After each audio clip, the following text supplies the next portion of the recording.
Welcome to Good Goodbyes, the funeral facts podcast. We are really glad you found us. In this podcast, me, Simon, a funeral director, And me, Tina, I'm an independent celebrant. we're going to discuss all things funeral in an informal space to demystify what happens when we say goodbye. Based on your questions and queries, Si and myself are two industry professionals that are going to chat through the hows, whats and wherefores. We actively work in the funeral industry in Devon in the UK. So, we hope you enjoy the episode ahead. Welcome to Good Goodbyes.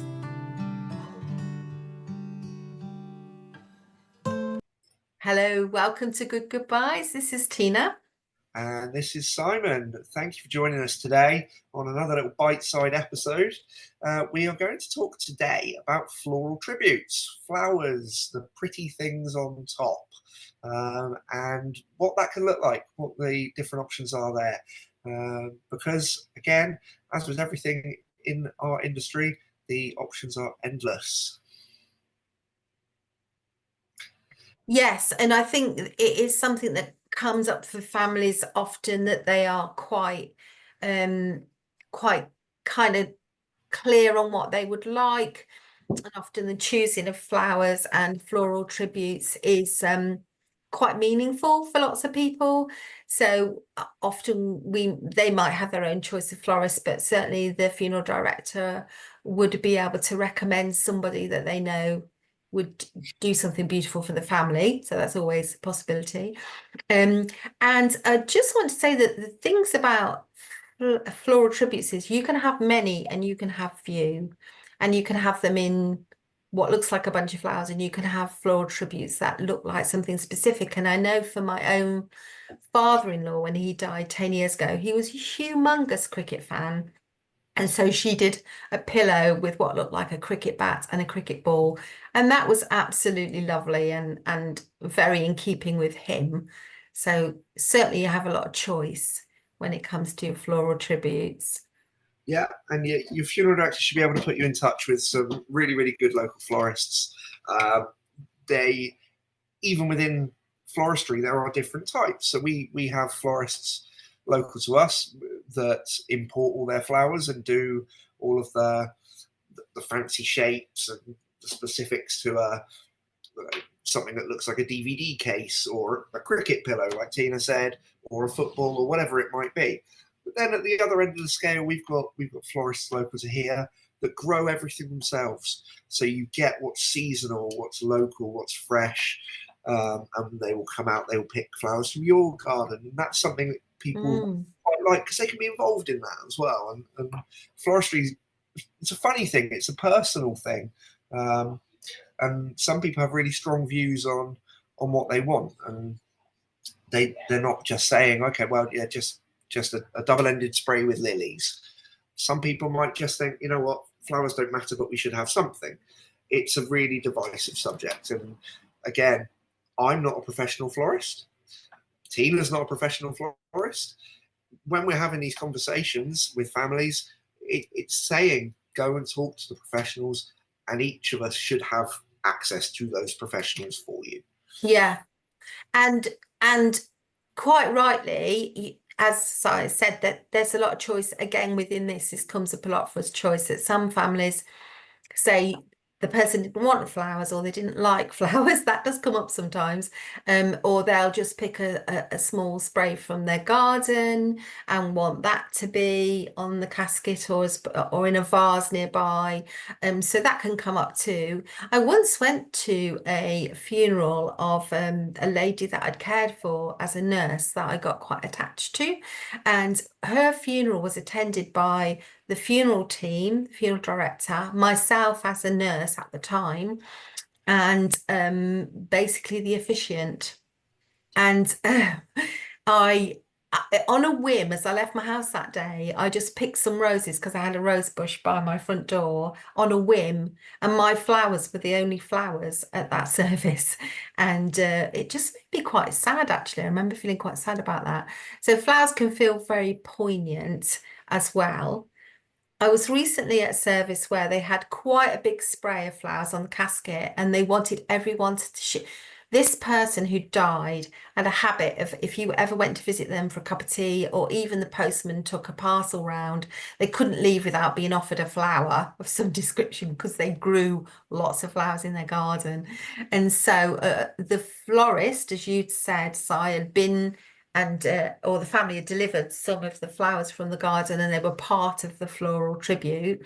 Yep. And people were asked to, as they were exiting, to go and pick a flower from the floral tribute and take it. Yep. So you can do things like that too. Yeah, and the other way, we've had people that have asked everyone to bring flowers, an individual flower perhaps, and then lay them on the coffin. So you go from having none to having a lot, and Yeah. it's completely, that can be designed into the service. There can be certain points that can happen. It doesn't have to be at the start of the service, can be at the committal, it could be wherever. As with taking the flowers off as well, and it could be on the way out or Yeah. whatever suits. So it's just about having conversations. Colour's a really important thing with flowers because it might be something that ties in as a theme. That almost sounds like wedding flowers. Obviously, that's what they do.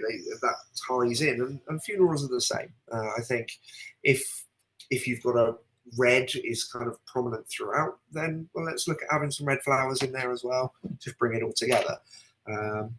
But there are, like you said, Tina, there are the other end of the scale where people don't want them at all. And don't ever feel compelled. There is no such thing as standard. We say it all the time. If you think the money would be better spent in donations to a charity or in somebody's memory, do that. Yeah. Because there are people that think, you know what, it's an awful waste of money for half an hour. Then don't. Then use the money elsewhere. It is absolutely there to do as you wish. Yeah. And another thought I had as you were speaking, Si, was I did once, I heard of this funeral, I didn't officiate it, but as the guests arrived, the mourners arrived, they were all given a freesia for themselves because this person loved scented flowers and they wanted them to have a moment to enjoy the fragrance during the ceremony. So there's all sorts, but the other thing I just briefly wanted to touch on was what happens to them afterwards, which this comes up sometimes. What do you think about that from your point of view, Si? So you're absolutely right. I mean, in a crematorium, the flowers can remain on top of the coffin and be cremated. They can go out into a flower garden. Usually, on the exit of a crematorium, there is a space that the family will gather, and the flowers can go out into that area. And then from there, they can either remain in that flower garden. The family can take them away with them to the wake, perhaps. I've had families ask for flowers to go back to the care home so that they can enjoy them and they can split them up and do some floristry with them or keep them as whole, whatever they want. With burials, more often than not, I would say the flowers will remain on the grave. Natural burial, you have to be wary of that because the flowers can't be in oasis. They can't be in plastic trays. But that conversation should happen early on. The funeral director should be saying that to you and saying, right, you have a tied sheath rather than a spray because you can't have the plastic. And that should be there. That should be present anyway in conversation. Yeah.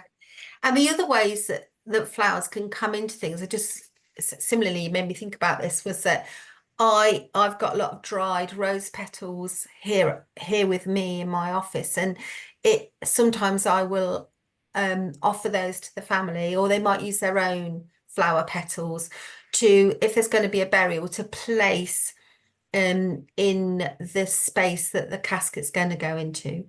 So once that grave has been created, sometimes families just find it nicer to think that they might be less resting on a bed of flowers.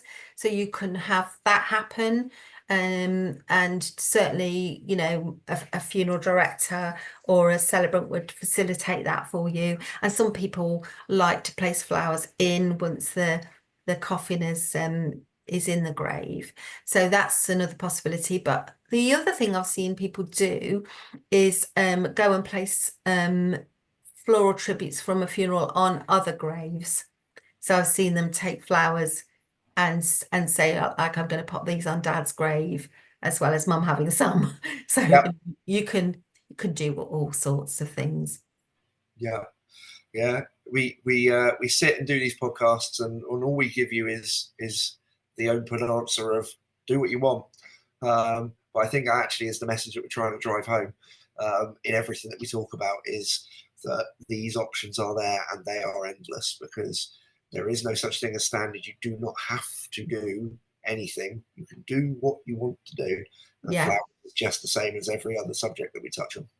Yeah, and I think it's such an important message that Si and I are solidly kind of joined on, is you cannot get it wrong.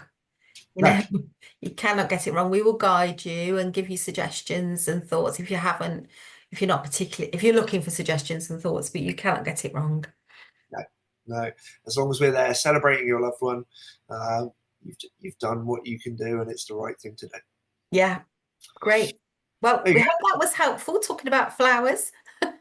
Yeah, another little quick bite episode. But yeah, ask any questions. If there was something we missed, we didn't touch on, please send us a text, comment on social media, let us know what we missed, and we will bring it up.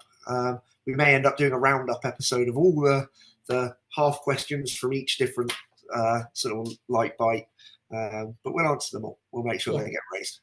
Great Thanks idea. for today. Perfect. Thank you. And we'll see you again soon. Thanks for listening. Take care. You've been listening to Good Goobyes, the Funeral Facts podcast. Please do like, subscribe, comment and share. Drop any questions on our social media, on Instagram, or in the text option in the show notes. Si and I are qualified professionals, but we always advise our clients to seek any additional support from medical practitioners if they need to. And we hope you enjoyed this episode. Stay well and be kind to one another.